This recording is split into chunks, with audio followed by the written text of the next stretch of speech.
Exam का nature ही ऐसा है कि बिना रिवीजन के आप ये एग्ज़ाम क्रैक नहीं कर सकते हैं।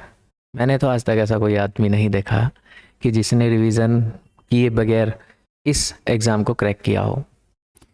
चाहे आपकी प्रोफाइल स्टूडेंट की रही है, चाहे आपकी प्रोफाइल एक जॉब प्रोफाइल हो, दोनों ही टाइप के कैंडिडेट्स को यहाँ पर ये दोनों के लिए कॉमन चीज़ हो जाती है कि आप अपने सिलेबस को रिवीजन पर ज़रूर रखें। अब रिवीजन का मतलब क्या है? रिवीजन का सेंस हम अपनी मेमोरी से रखते हैं। एक कॉन्शियस माइंड और एक दूसरा सब कॉन्शियस माइंड होता है। एक शॉर्ट टर्म मेमोरी बेस और एक लॉन्ग टर्म मेमोरी बेस को हम लोग समझते हैं। और आपको अगर एग्ज़ाम क्वालिफाई करना है तो आपको लॉन्ग टर्म मेमोरी बेस पर काम करना होता है और वो आपको रिवीजन देता है। आपने कोई भी चीज़ पढ़ी, उसका रिवीजन आपको लॉन्ग टर्म के लिए मेमोराइज करने का काम करता है। अब रिवीजन करने के भी दो तरीके हैं। पहला तरीका, आपने कोई क्लास या कोई भी आपने सब्जेक्ट स्टार्ट किया, सपोज आज उसकी पहली क्लास थी, तो पहली क्लास ख़त्म होते ही आपने एक बार उसका क्विक रिवीजन कर दिया, तो आपको वो अच्छे से समराइज हो जाती है चीज़ें। और इसको रिवीजन करते टाइम आपने अंडरलाइन कर दिया उसको। फिर नेक्स्ट डे उसकी दूसरी क्लास होगी, तो दूसरी क्लास स्टार्ट होने से पहले एक बार फिर आपने उसका रिवीजन कर दिया, तो आपकी अब उस अगले दिन की क्लास के लिए एक कनेक्टिविटी बन जाएगी अच्छी। ये दो जो रिवीजन थे, ये दो रिवीजन सिर्फ थे आपकी क्लास की कनेक्टिविटी को बनाने के लिए, ताकि आपकी अगली जो क्लास आएगी उसमें एक गहरी समझ बने। बट इसको हम रिवीजन पर नहीं ले रहे हैं।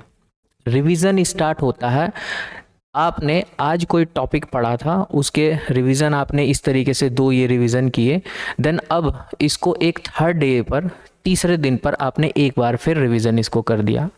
आपने फिर इसको 7वें दिन पर रिवीजन किया, 15वें दिन पर और 30वें दिन पर आपने रिवीजन किया।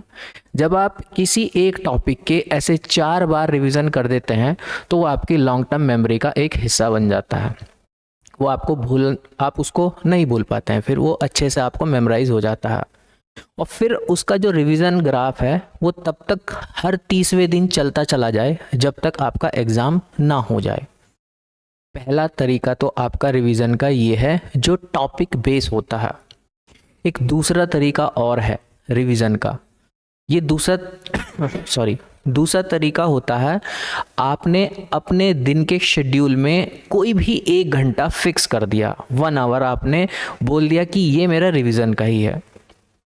आपने आज कोई टॉपिक पढ़ा था, आपने उस 1 घंटे में, अब 1 घंटा तो लगेगा नहीं, उसमें टाइम कम लगेगा फर्स्ट टाइम, आपने उसमें उसका रिवीजन कर दिया।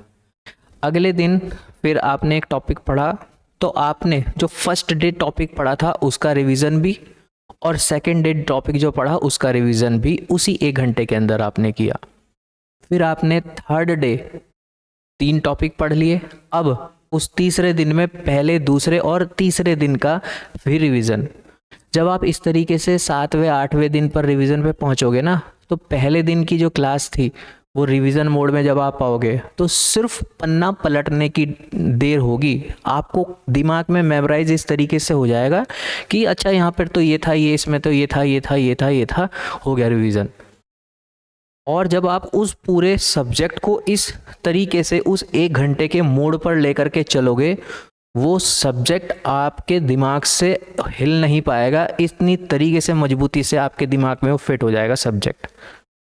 ये एक दूसरा तरीका है रिवीजन का, जो आप 1 घंटा फिक्स कर देते हैं, इस 1 घंटे में मैं सिर्फ और सिर्फ रिवीजन को ही करूँगा।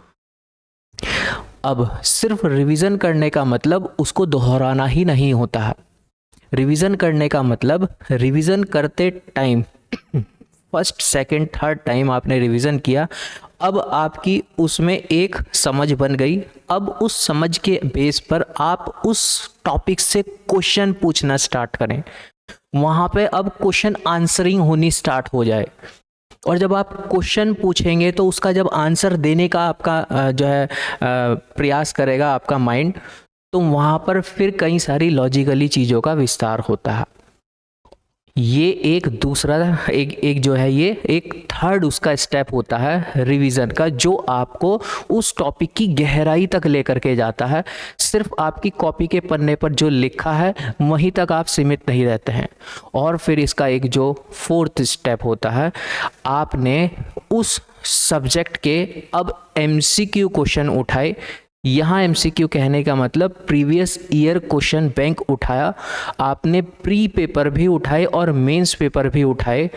जब आपने उनकी समझ ली और आपने जो चीज़ पढ़ा था उसको देखा, तो फिर वो और ज़्यादा आपकी गहरी समझ उस टॉपिक पर या फिर अपने सब्जेक्ट पर बनाता है, क्योंकि अब उसके बेस पर आप वहाँ पर क्वेश्चन आंसरिंग करना शुरू कर देते हैं अपने सब्जेक्ट के साथ। तो ये 4 बेसिक जो स्टेप हैं, अगर आप रिवीजन करते टाइम इन 4 बेसिक स्टेप्स पर काम करते हैं तो आपका एग्ज़ाम बहुत अच्छा जाएगा। आपको वो जो भूलने वाली बीमारी है शायद वो नहीं लगेगी। रिवीजन के लिए आपका कोई भी टाइम स्लॉट हो या फिर टॉपिक बेस, आप उसके टाइम ड्यूरेशन को डिवाइड कर सकते हैं। ये आपके ऊपर डिपेंड करता है। लेकिन एक बात क्लियर है, बिना रिवीजन के आप बेहतर प्रदर्शन नहीं कर सकते हैं, इतना अच्छा आप अपना आउटकम नहीं दे सकते हैं। और रिवीजन करते टाइम आपके नोट्स भी अपडेट होते हैं। सिर्फ वहीं तक ही नॉलेज आपकी सीमित नहीं रहती है, क्योंकि जब आप क्वेश्चन आंसरिंग करते हैं तो वहाँ से कुछ और चीज़ें निकल कर के आती है जो आपको अपने नोट्स में अपडेट करनी होती है। वहाँ से और बेहतर आपकी समझ बनती है, टॉपिक पर पकड़ बनती है और आपकी आंसर राइटिंग के अंदर भी और प्री एग्ज़ाम के अंदर भी उसका एक सीधा सा प्रभाव देखने को मिलता है। तो आप लोगों का ये कमेंट था, आप इस तरीके से अपने इस रिवीजन को ठीक कर सकते हैं या फिर इस रास्ते पर आप चल सकते हैं। ठीक है, फिर मिलते हैं। कुछ और पूछना होगा तो आप कमेंट करके कमेंट में पूछ सकते हैं, हम उसका जवाब दे देंगे। और जो अपर PCS है और लोअर PCS है उसके बैच चल चुके हैं। एप्लीकेशन पर वो डेली क्लास उस पर आती है, अपडेट आपको मिल ही जाती है। एप्लीकेशन का जो लिंक है वो इस वीडियो के डिस्क्रिप्शन बॉक्स में है, आप जा कर के चेक कर सकते हैं। वहाँ फ्री ऑफ कॉस्ट आपके लिए जो क्वेश्चन आंसरिंग है, हम लोगों ने कुछ क्वेश्चंस भी आप लोगों के लिए अपलोड किए हुए हैं। आप वहाँ पर जा कर के अपनी तैयारी को चेक भी कर सकते हैं। ठीक है, थैंक यू, बहुत बहुत धन्यवाद आपका।